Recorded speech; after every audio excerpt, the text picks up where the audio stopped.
বিসমিল্লাহির রহমানির রহিম। তো আজ আমরা নবম শ্রেণীর 2.1 অনুশীলনীটা রিভিশন করব। আমরা এই অঙ্কগুলো কিন্তু সব করেছি এর আগে। তো এখন হচ্ছে রিভিশন ক্লাস হচ্ছে, তোমরা এর আগে করেছো, এখনও ভালো করে প্র্যাকটিস করতে শুরু করো। আর যেখানে যে সমস্যা আছে সেগুলো আমরা এখন করব, ঠিক আছে? তো এখন দেখো যে 2.1-এর মূলত তোমাদের হচ্ছে সেট নিয়ে আলোচনা আছে। তো সেটটা আসলে কি? দেখো, সেট হচ্ছে, দেখো, বাস্তব বা চিন্তা জগতের সুসংজ্ঞায়িত বস্তুর সমাবেশ বা সংগ্রহকেই কি বলা হয়? সেট বলা হয়, ঠিক আছে? তো দেখো যে তুমি যদি ডাইনিং টেবিলের উপরে কিছু জিনিস থাকে, তাই না? সেটা কি আসলে ডাইনিং এর জন্য যে জিনিসগুলো থাকে, তো এটাকে আমরা কি বলি? ডাইনিং সেট, তাই তো? তোমার হচ্ছে বই আছে টেবিলে, ঠিক আছে? তো কতগুলো বই মিলিয়ে কিন্তু তোমার ক্লাসের বইটা হয়, তাই তো? তাহলে এটা তোমার বইয়ের সেট। হ্যাঁ, তো এইভাবে আছে বিভিন্ন জিনিসের কিন্তু সেট হতে পারে। হ্যাঁ, তো সেটা বাস্তব জগতেও হতে পারে, আবার চিন্তা জগতেও হতে পারে। তো এই সেটকে দেখো আমরা প্রকাশ করি মূলত কিসের মাধ্যমে? দেখো, এ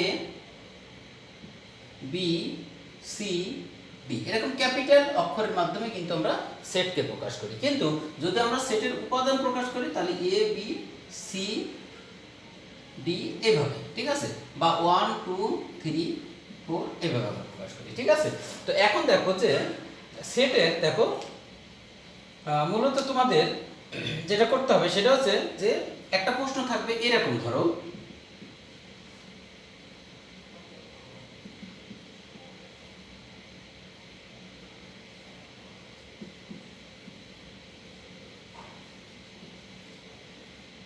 গুণনীয়ক। হ্যাঁ, তাহলে এই সেটটাকে তালিকা পদ্ধতিতে প্রকাশ করতে হবে।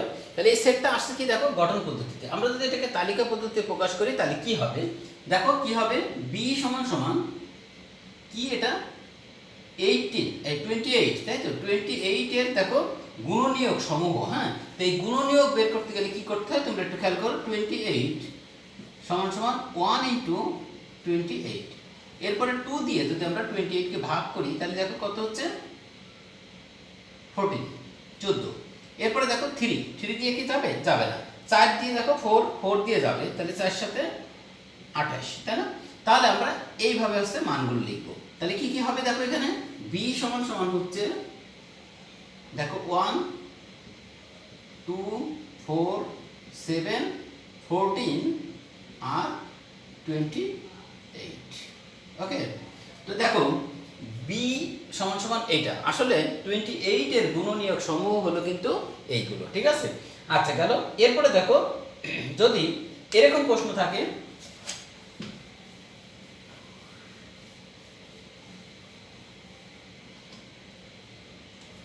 সি সমান সমান এক্স ধনাত্মক সংখ্যা এবং ধনাত্মক পূর্ণ সংখ্যা এবং এক্স স্কোয়ার লেস দ্যান 18। দেখো, এরকম যদি থাকে এবং এই সেটটাকে তালিকা পদ্ধতিতে প্রকাশ করতে বলে, তখন আমরা কি করব? দেখো, এখানে হচ্ছে ধনাত্মক পূর্ণ সংখ্যা কোনগুলো সেটা আগে আমরা লিখবো। তাহলে দেখো, ধনাত্মক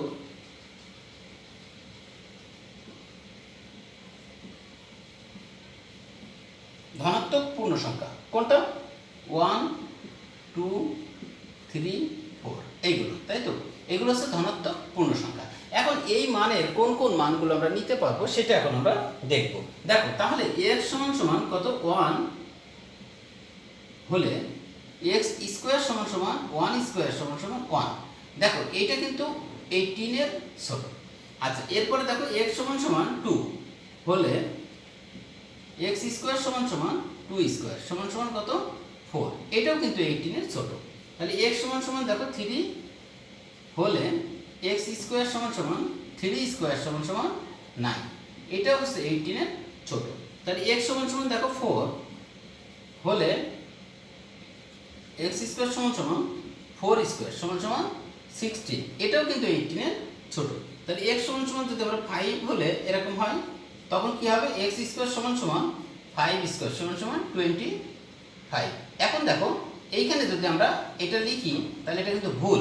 তাহলে আমাদের এটা কি করতে হবে? কেটে দিতে হবে। তাহলে এখন আমরা কোন কোন মানগুলো নিতে পারবো? এই পর্যন্ত মানগুলো নিতে পারবো। দেখো 1 2 3 আর 4, ঠিক আছে। তাহলে c সমান সমান আমরা কি লিখতে পারবো? 1 2 3 আর 4। আমার মনে হয় তোমরা বুঝতে পেরেছো, তাই না? তো এখন দেখো যে এরপরে বিভিন্ন রকমের দেখো সেট আছে, অসীম সেট, সসীম সেট। তো সসীম সেট কোনগুলো? দেখো যে উপাদানগুলো আমরা লিখতে পারতেছি কিন্তু অসীম না, ঠিক আছে। যদি আমরা বলি এ একটা সেট এবং সেই সেটের উপাদান 2 3 5 এরকম, তাহলে এটা কিন্তু সসীম সেট। কিন্তু অসীম সেট কোনগুলো? দেখো এ সমান সমান আমি বললাম যে 1 2 3 4 এরপর ডট ডট, তার মানে এখানে কিন্তু কোথায় শেষ এটা আমরা জানি না, তাহলে এটা কি হবে? অসীম সেট হবে। তো এখন খেয়াল করো, এরপরে আমরা একটু ফাঁকা সেটটা বুঝি। ফাঁকা সেটটা কি? দেখো যে সেটের উপাদান সংখ্যা কি? 0। তার মানে ধরলাম আমরা বি একটা সেট, তার উপাদান নাই, কোনো কিছু নাই। তো উপাদান কোনো কিছু না থাকা মানে উপাদান সংখ্যা কয়টি? 0, ঠিক আছে। উপাদান 0 কিন্তু না, এর ভিতরে এই যদি থাকে, এইটার এটার ভিতরে কিন্তু পার্থক্য আছে, কারণ এটার একটা উপাদান আছে আর এটার কিন্তু কোনো উপাদান নেই। তাহলে এইটাকে কি আমরা লিখতে পারবো যে এটা আবার কিন্তু এইভাবে লেখা যায়, দেখো 5, হ্যাঁ, এভাবে কিন্তু লেখা যায়। তাহলে এইটা আর এটা কিন্তু এক না, তাহলে কি হলো? যে সেটের উপাদান সংখ্যা 0 সেই সেটকে আমরা কি বলবো? ফাঁকা সেট, ঠিক আছে। আচ্ছা, তো এরপরে দেখো যে আমরা সেটের উপরে দেখো আরো কিছু জিনিসপত্র আছে, সেগুলো আমরা একটু দেখে নিই। সার্বিক সেটটা কি এটা আমরা একটু দেখি। দেখো সার্বিক সেট হচ্ছে তোমার মনে করো এই বোর্ডটা একটা সেট, হ্যাঁ, একটা অংশ। তাহলে এইখানে আমার সকল উপাদান কিন্তু এই বোর্ডের ভিতরে থাকবে। এখন আমি বললাম যে এই জায়গা থেকে এইটুকু অংশ আলাদা কিছু, ঠিক আছে। তাহলে এখন এই জায়গাটা কিন্তু এই পুরো বোর্ড থেকে বাদ হয়ে যাবে এইটুকু, ঠিক আছে। তাহলে পুরো বোর্ডটার ভিতরে কিন্তু আমার এই সেটটা আছে, সুতরাং আরো একটা সেট আমি আঁকলাম, এই একটা সেট আঁকলাম। তাহলে এখানে দেখো দুটো সেট হয়ে গেল, এটা এ সেট, এটা হচ্ছে বি সেট। এখন এ সেটের ভিতরে যে উপাদান আছে সেটাও আছে কি এই বোর্ডের ভিতরে, এই সেটের উপাদানও কিন্তু বোর্ডের ভিতরে আছে, সুতরাং বোর্ডটা হবে কি? সার্বিক সেট, ঠিক আছে। আচ্ছা, এখন দেখো পূরক সেটটা কি সেটা আমরা বুঝবো। পূরক সেট, হ্যাঁ, দেখো পূরক সেটটা হচ্ছে এরকম ব্যাপার যে তোমার ধরো সার্বিক সেটটা এরকম আছে,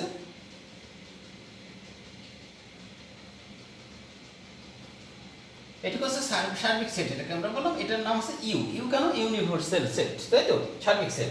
আচ্ছা, এখন দেখো যে এই ইউ ইউ ইউ এর ভিতরে আমরা কি করব? একটা সেট আঁকলাম, সেটা হচ্ছে এ। এখন এখন পূরক সেটটা কি? আসলে পূরক সেট হচ্ছে এ উপরে সি, বা এটাকে আবার এভাবে লেখা যায় এ ড্যাশ। তাহলে এ সি মানে হচ্ছে কমপ্লিমেন্ট অফ এ, আর এ ড্যাশ এভাবে লেখা যায়, হ্যাঁ। তো এখন খেয়াল করো যে এইটুকু আসলে এই সার্বিক সেটের কোন জায়গাটুকু, বা এইটা কোন জায়গাটুকু সেটা আমরা বলবো।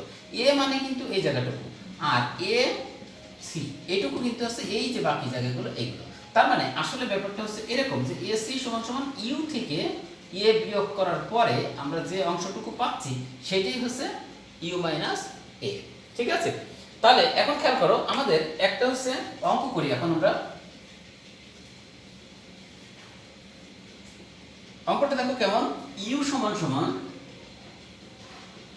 1 2 3 4 5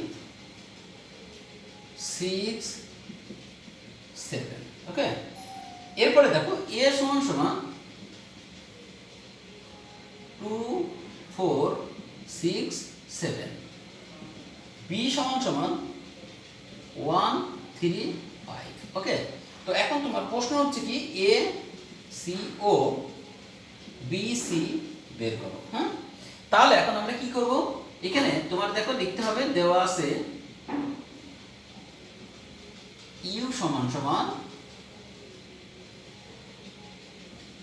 1 2 3 4 5 6 আর 7। এখন এ সমান সমান কি দেওয়া আছে?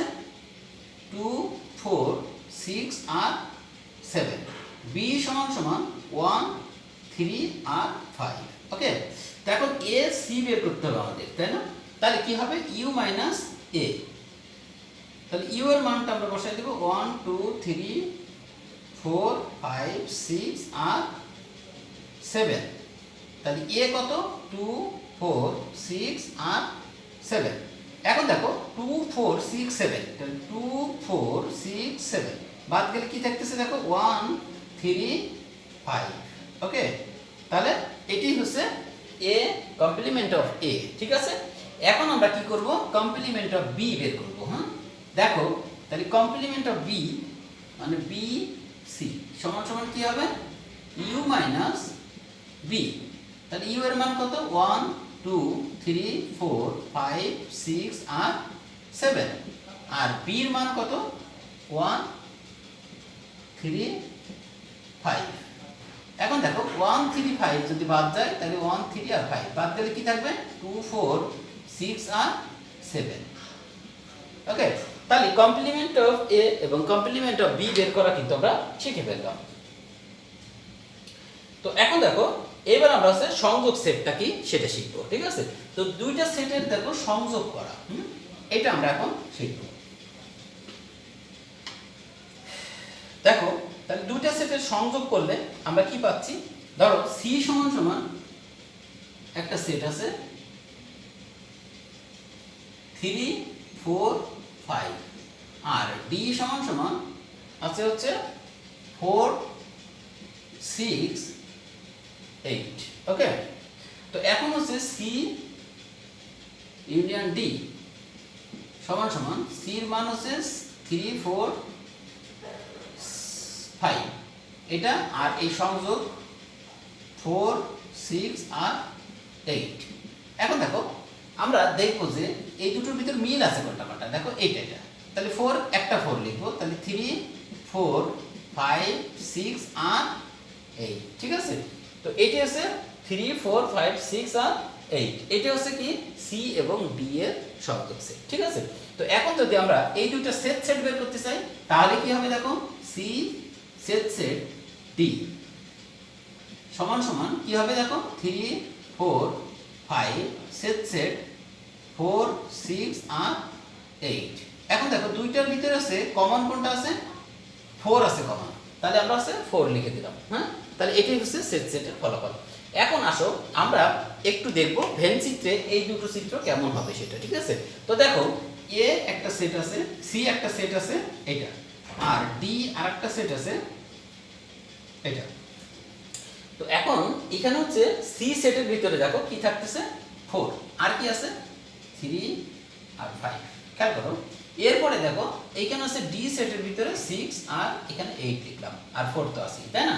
তো এখন খেয়াল করো যে যদি আমরা বলি যে সংযোগ হবে সি এবং ডি, তাহলে সি ইউনিয়ন ডি কোন এরিয়াটুকু খেয়াল করো, এই যে এখান থেকে যে এই জায়গাটুকুর ভিতরে যে উপাদানগুলো আছে সকল উপাদান কিন্তু আমাদের নিতে হবে, কিন্তু 4 দুইটার ভিতরে থাকার কারণে কি এটার জন্য একটা। তাহলে দেখো যে আমাদের এই ফলাফল কিন্তু আমরা পেয়ে গেলাম। হ্যাঁ, এখন যদি আমি বলি যে সি ইন্টারসেকশন ডি এর ফলাফলটা, তাহলে ইন্টারসেক্ট মানে সেট করেছে কোনটুকু দেখো এই জায়গাটুকু কিন্তু সেট করেছে, সুতরাং এই জায়গাটুকুই হচ্ছে কি এই ইন্টারসেকশনের ফলাফল। ঠিক আছে, তো এর ভিতরে কত আছে 4 আছে, এই জায়গায় 4 আছে, এই জন্য আমাদের এখানে 4 হচ্ছে ফলাফল। ঠিক আছে, তো আমার মনে হয় তোমরা এখন এটা বুঝতে পেরেছো।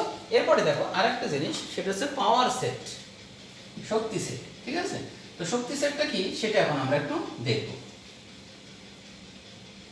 দেখো শক্তি সেট হচ্ছে উপসেটগুলো আমরা নিব।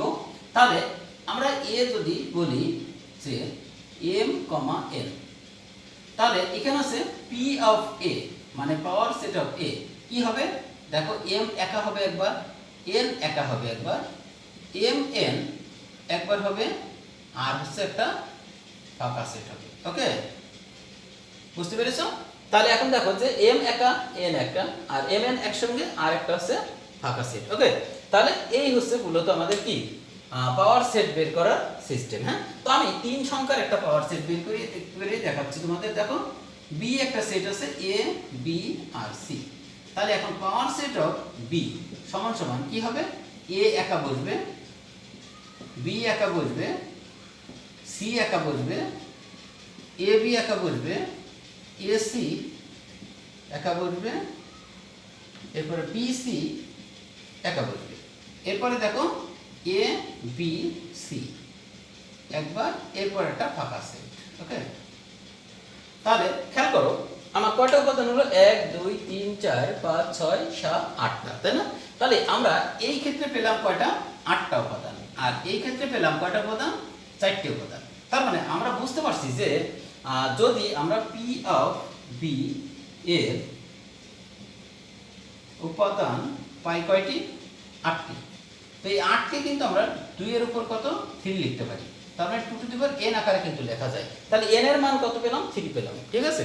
তাহলে দেখো n এর মান যদি 3 হয় তাহলে আমরা বুঝতে পারছি যে এটা একটা কি সাধারণ সূত্র, যে সকল উপাদান কিন্তু 2 টু দি পাওয়ার n এর সমান হবে। তোমাদের কিন্তু নৈবেদ্যিক এরকম থাকতে পারে যে p মানে a এর উপাদান সংখ্যা 2টি আর p অফ a এর উপাদান সংখ্যা কয়টি। তাহলে তোমরা তো অঙ্ক করে তারপর বের করার কথা, কিন্তু অঙ্ক করা লাগবে না। তোমরা কি করবা দেখো 2 টু দি পাওয়ার n সূত্র এটা। তাহলে n এর মান আমাদের কত? 2টি। তাহলে এখানে 2 লিখে দেব। তাহলে আমরা কিন্তু 4 পেয়ে গেলাম, তাই না? তাহলে n এর মান এখানে 2 টু দি পাওয়ার n সমান সমান কত? 4 হলো। তার মানে পাওয়ার সেট অফ a কিন্তু 4 বেরোলো। তাহলে পাওয়ার সেট অফ b কত বেরোলো? 8 বেরোলো, ঠিক আছে? তো এটা মনে হয় তোমরা বুঝতে পেরেছো। এরপরে দেখো তোমরা এই পর্যন্ত প্র্যাকটিস করবা বাসায়, ঠিক আছে? আচ্ছা, তাহলে মোটামুটি দেখো যে আরো কিছু জিনিস আছে, এগুলো তোমরা হচ্ছে বাসায় প্র্যাকটিস করে ফেলবা। প্র্যাকটিস করে এই চ্যাপ্টারের একটা প্রিপারেশন নিয়ে ফেলতে হবে, ঠিক আছে? তো ঠিক আছে, তাহলে ভালো থাকো সবাই, আল্লাহ হাফেজ।